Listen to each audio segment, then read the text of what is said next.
नमस्कार साथियों, मैं कमलेश कुमार आप सभी का स्वागत करता हूँ यूनिक न्यूज के ऑनलाइन डिजिटल प्लेटफॉर्म पर। साथियों, हमें life stock extension officer vacancy 2026 के लिए लगातार हैंड राइटिंग नोट्स क्लासेस देख रहे थे। पिछली अपनी 3 क्लासेज कंप्लीट हो चुकी है, जिसमें हमने फर्स्ट जो अपनी क्लासेज थी उसमें इंट्रोडक्शन ऑफ एनिमल हस्बेंड्री देखी थी। सेकंड जो अपनी क्लास थी उसमें हमने एनिमल एनाटॉमी एंड फिजियोलॉजी के बारे में बात की थी। नंबर 3 अपनी जो क्लासेज रही थी उसमें हमने एनिमल न्यूट्रिशन यानी पशु पोषण के बारे में बात की थी। यानी साथियों 3 क्लासेज में शॉर्ट तरीके से अपनी 3 सब्जेक्ट कंप्लीट हो चुकी है। ठीक है, आज अपनी नंबर चौथी क्लास है जिसमें अपना सब्जेक्ट रहने वाला है animal breeding and artificial insemination, यानी पशु प्रजनन एवं कृत्रिम गर्भाधान। ठीक है, इसके बारे में हम देखेंगे। तो चलिए मैं आपको हैंडराइटिंग नोट्स की तरफ ले चलता हूँ, तो उनको आप देखिएगा।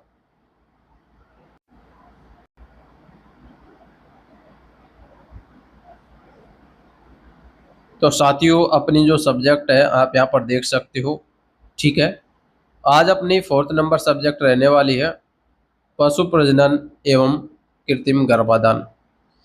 यदि आप ये संपूर्ण सब्जेक्ट के हैंडराइटिंग शॉर्ट नोट्स प्राप्त करना चाहते हो तो दिए गए व्हाट्सएप नंबर पे व्हाट्सएप मैसेज करके ये संपूर्ण वेटनरी साइंस के शॉर्ट नोट्स आप प्राप्त कर सकते हो। पीडीएफ के कॉस्ट की बात करें तो केवल मात्र आपको 100 रुपये में आपको उपलब्ध करवाई जा रही है, जिसका आप प्रिंट आउट निकलवा कर भी अच्छे से अपने एग्जाम्स की तैयारी कर सकते हो। ठीक है, चलिए।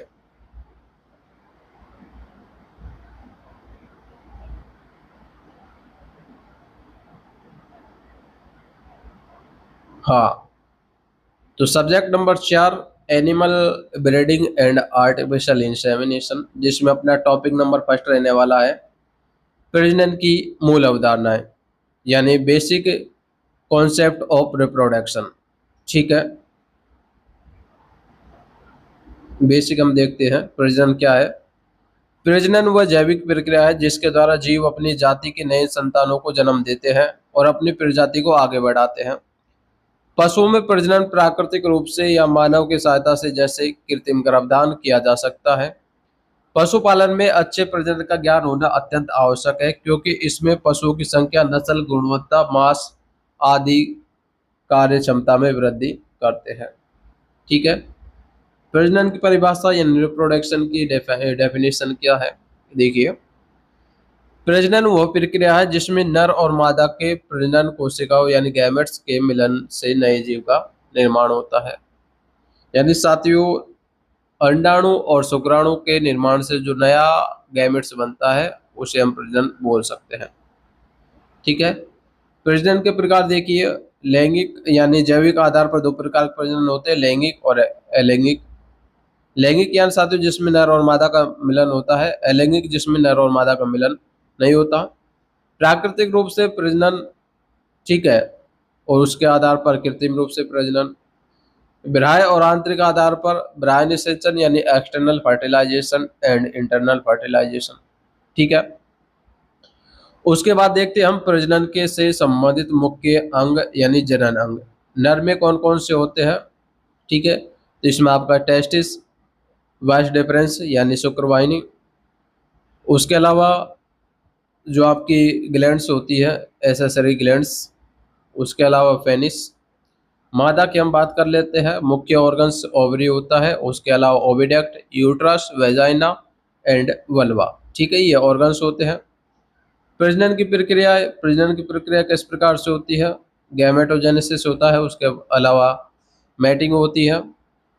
ठीक है, यानी गैमेटोजेनेसिस की बात करते हो अपने जो शुक्राणु और अंडाणु बनते हैं, गैमेटोजेनेसिस प्रोसेस होती है। उसके अलावा मैटिंग, मैटिंग जैसा कि सेक्स करते हैं, आप समझ सकते हो। उसके अलावा अंडाणु और शुक्राणु के निर्माण से फर्टिलाइजेशन होता है। ठीक है, गर्भावधि पूरी होने के बाद जो है कि गेस्टेशन होता है यानी गर्भाधान होता है। उसके अलावा प्रसव होता है, पार्सुलेशन और लैक्टेशन। इस प्रकार से एनिमल में जो है कि हम प्रजनन की जो प्रमुख प्रक्रिया है वो देख सकते हैं। ठीक है, ईट या ऊष्मा यानी ईस्टर साइकिल क्या होती है? देखिए, ईस्टर साइकिल होते साथ जो मादा पशुओं में निश्चित समय समय पर प्रजनन के लिए जो शारीरिक व्यवहारिक परिवर्तन आते हैं वो उसे हीट या जो है कि ईस्टर साइकिल बोलते हैं। हीट के समय पशु की प्रजाति, नस्ल, उम्र, पोषण, मौसम पर निर्भर करता है। ठीक है, हीट के लक्षण मादा का चंचल होना, यानी जब पशु हीट में होता है तो क्या लक्षण आते हैं? मादा का जो है कि चंचल होना, बार बार रंभाना, आपने देखा होगा बार बार जो है कि पशु रंभाता है। कई बार भैंस में आप देख सकते हो साइलेंट हीट भी आपको देखने को मिलती है। पूंछ उठाना, योनि से स्राव आना, नर पशु के पास में जाना, इन आपने देखा होगा पशु बार बार इधर उधर घूमता है। ठीक है, पूंछ को उठाता है और बार बार जो है कि योनि से जो है कि वाइट स्राव जैसा भी आता है, आपने देखा भी होगा, बिल्कुल सफेद तरल की तरह।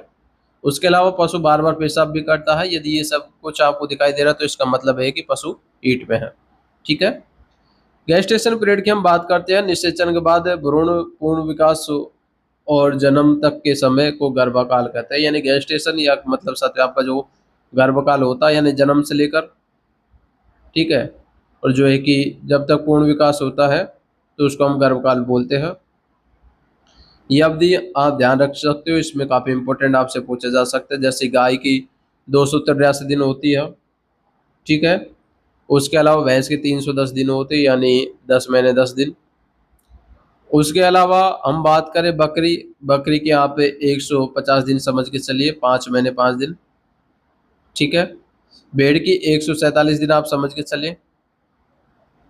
ठीक है, उसके अलावा सुअर का 144 दिन। ये इंपॉर्टेंट, इनकी गर्भावधि को आप ध्यान रखेंगे। ठीक है, उसके अलावा पार्सुलेशन आप सभी को पता है। पार्सुलेशन क्या होता है? यानी मादा पशु जब बच्चे देते हैं उस प्रक्रिया को हम पार्सुलेशन कहते हैं। उसके अलावा प्रजनन को प्रभावित करने वाले कारक इंपॉर्टेंट को आप ध्यान रखिए। न्यूट्रिशन, ब्रीड, उम्र, हेल्थ, क्लाइमेट एंड मैनेजमेंट, ये सभी जो है कि प्रजनन को। आर्टिफिशियल इंसेमिनेशन का महत्व आप सभी को पता है। एआई के क्या लाभ है? तो देखिए, श्रेष्ठ नस्ल के वीर्य से अनेक मादा पशुओं में गर्भाधान संभव है। संक्रामक रोगों का प्रसार कम होता है। कम खर्च में बेहतर प्रजनन प्राप्त होता है। छोटे किसानों के लिए लाभकारी, सुविधाजनक। ठीक है, उसके अलावा आर्टिफिशियल इंसेमिनेशन टेक्निक अपना सेकंड जो है कि इसमें टॉपिक रहने वाला है। ठीक है, ये देखिए, आर्टिफिशियल इंसेमिनेशन जो है कि वह प्रक्रिया है जिसमें नर पशु से प्राप्त वीर्य को मादा के जनन मार्ग में उपयुक्त तकनीक द्वारा प्रविष्ट कराया जाता है, जिससे गर्भाधारण होता है। कृत्रिम गर्भाधान यानी आर्टिफिशियल इंसेमिनेशन आधुनिक पशुपालन का एक महत्वपूर्ण तकनीक है। इसमें उत्तम नस्ल का सुधार, रोगों की रोकथाम और आर्थिक लाभ प्राप्त होते हैं। उद्देश्य आर्टिफिशियल इंसेमिनेशन करने का क्या लाभ है, क्यों करते हैं? देखिए, उत्तम नर के पशुओं के गुणों का अधिक से अधिक उपयोग होना। ठीक है, यानी जैसा कि हम वीर्य कलेक्शन कर लेते हैं उसके बाद उसका सीमन स्टॉक बना लेते हैं, तो एक बार एजुकेशन से हम कई मादाओं को जो है कि गर्भित कर सकते हैं आर्टिफिशियल इंसेमिनेशन से। लेकिन जब नेचुरल होता है, मैटिंग, नेचुरल मैटिंग होती है, तो आप देखते हो एक बार में एक ही मादा गर्भित हो पाती है। तो इसलिए यहाँ पर यह है कि उत्तम नर पशुओं के गुणों का अधिक से अधिक उपयोग करना। प्रजनन रोगों का फैलाव कम होना, बिल्कुल आप सभी को पता है जब एआई करेंगे तो जो है कि उसमें जो है कि प्रजनन रोग होते हैं वो एक दूसरे से फैलेंगे नहीं। जेनाइटल जो डिजीज होती है, जैसा कि समझ के चलिए, मादा को कोई बीमारी हो रही थी वो नर से फैल सकती है यदि नेचुरल कराए तो, और नर को कोई बीमारी हो रही है तो वो मादा को फैल सकती है यदि नेचुरल से करे तो। लेकिन एआई से ऐसी बीमारी फैलने से रोका जा सकता है। आनुवांशिक सुधार करना तथा उच्च उत्पादन वाली नस्ल विकसित करना, एक नर पशु के वीर्य से अधिक मादा को गर्भाधान करना, दुग्ध उत्पादन, मांस उत्पादन और प्रजनन की क्षमता बढ़ाना, पशुओं को बार बार मिलाने से होने वाली चोट एवं तनाव से बचना। ठीक है, चलिए नेक्स्ट देखते हैं। आर्टिफिशियल इंसेमिनेशन की प्रमुख टेक्निक्स कौन कौन सी है? योनि गर्भधान टेक्निक यानी वैजाइनल इंसेमिनेशन ये किस्में करती है। ये मुख्यतः गाय, भैंस, भेड़, बकरी, सुअर आदि में अपनाई जाती है। उसके अलावा सर्विकल इंसेमिनेशन ये गाय भैंस में अपनाई जाती है जो टेक्निक है। ठीक है, उसके अलावा यूट्राइन इंसेमिनेशन जो विधि है ये भी आपकी भैंस, भेड़, बकरी, ऊँटनी में अपनाई जाती है। इंपॉर्टेंट आप याद रखेंगे, ऊँटनी में आपसे पूछे तो आपको यूट्राइन इंसेमिनेशन बताना है। उसके अलावा लेक्रो स्कोपिक गर्भाधान तकनीक, ठीक है। ये लैप्रोस्कोपिक गर्भाधान तकनीक में क्या होता है, इस सहायता से अंडाशय में वीर्य डाला जाता है। ये टेक्निक उन्नत तकनीक है और विशेष परिस्थिति में उपयोग किया जा सकता है। उसके अलावा डीप हॉर्न इंसेमिनेशन, वीर्य को गर्भाशय के सींग यानी यूटेराइन हॉर्न में डाला जाता है, जिससे गर्भधारण की सफलता दर बढ़ जाती है, ठीक है। उसके अलावा यहाँ पर दे रखा है गर्भधारण के लिए उपयुक्त समय, एआई के लिए आवश्यक उपकरण आप देख सकते हो। यानी मादा पशु गाय भैंस में गर्मी हीट में आने के 12 से 18 घंटे बाद एआई करना सबसे उपयुक्त होता है। आप यूँ समझ के चले जैसा कि आज हीट में आई है कोई पशु, तो कल आप उसकी एआई करेंगे तो बेस्ट रहेगा, ठीक है।